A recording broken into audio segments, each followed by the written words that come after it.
بیننده عزیزی در مورد این پرسیدن که بعضی میگن که محمد ابن عبدالوهاب از منطقه مسیلمه کذاب است و بعضی میگن که آدمی خوبی بوده.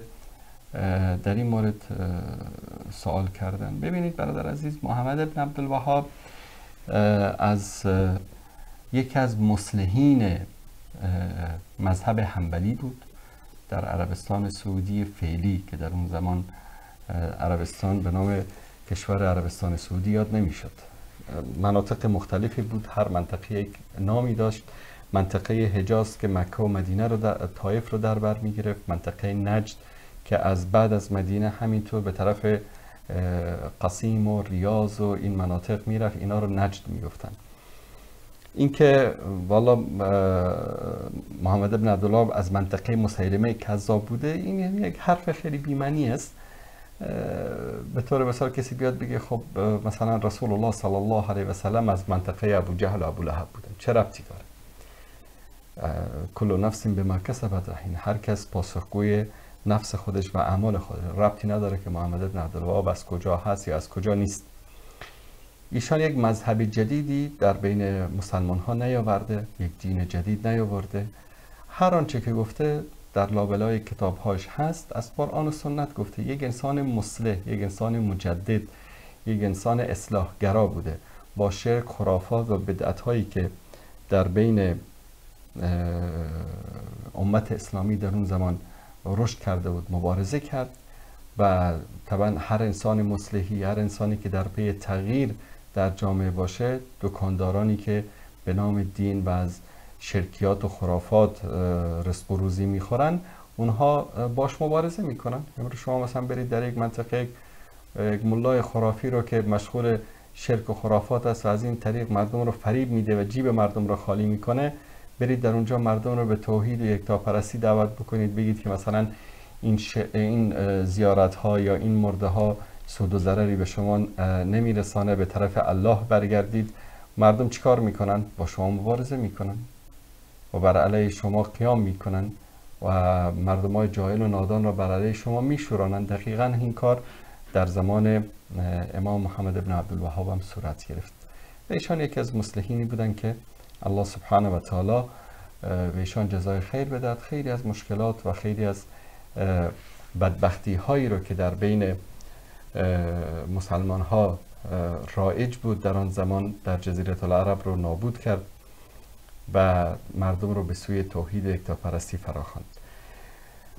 یک نکته مهمی که من خدمت شما عزیزان در اینجا میخوام در رابطه عرض بکنم این است که خیلی از عزیزان ما وقتی میخوان در مورد کسی، در مورد مذهبی، شخصی میخوان اطلاعات کسب بکنن، سرچ میکنن در اینترنت یا قدیما مثلا میرفتن به کتابخانه ها، یک شخصی اومده بر علیه یک نفر کتاب نوشته، یک کسی اومده به خاطر دشمنی که داشته بر علیه یک شخصی یک ردیه‌ای نوشته یا به او توهین کرده، اهانت کرده یا سیرت او رو مشوش به اصطلاح بیان نموده، ما بریم اون کتاب رو بخونیم و بعد از اون به خاطر اینکه دشمن اون شخص این حرف‌ها رو بر علیه او زده، اون شخص رو متهم بکنیم و بر علیه او موقف بگیریم. این کار اشتباهه است.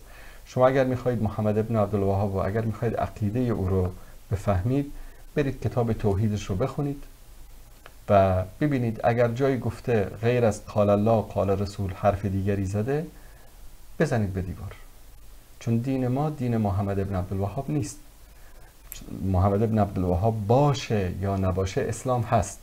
محمد ابن عبدالوهاب باشه یا نباشه توحید و یکتاپرستی هست. غیر از محمد ابن عبدالوهاب هم کسانی بودن که خیلی سخت‌تر و شدیدتر از او بر علیه خرافات و شرکیات قیام کردن، مبارزه کردن. مثلا در زمان این حرکت در زمان سلطان سلیم اول شروع شد و تا زمان سلطان سلیمان قانونی به شدت این حرکت در اوج خود رسید. حرکت اصلاحی به نام حرکت قاضیزاده ها یا قاضیزاده که یکی از بزرگان این حرکت شیخ الاسلام ابو سعود افندی است که شیخ الاسلام یا مفتی و شیخ الاسلام زمان سلطان سلیمان قانونی رحمت الله علیه بود و این گروه و خود شیخ ابو سعود افندی به شدت بر علیه شرک، عبادت قبور، عبادت گنبد و بارگاه ها مبارزه کرد و شاید تعجب بکنید که مثلا در یک امپراتوری بزرگی مانند امپراتوری عثمانی امروز باید سراسر ترکیه پر می بود از گنبد و بارگاه ها و مزار ها و جایی که مردم برن عبادت بکنن، لکن کسانی که رفتن دیدن همچین چیزایی نیست. بعضی از مظاهر هست، مثلا در کنار مساجد قبرستان ها درست شده و اینا هست، اما عبادت قبرها و زیارتگاه ها، جایی که مردم برن حاجت بگیرن فلان نیست. برعکس میبینیم مثلا در افغانستان، در پاکستان، در ایران چقدر زیاد هست.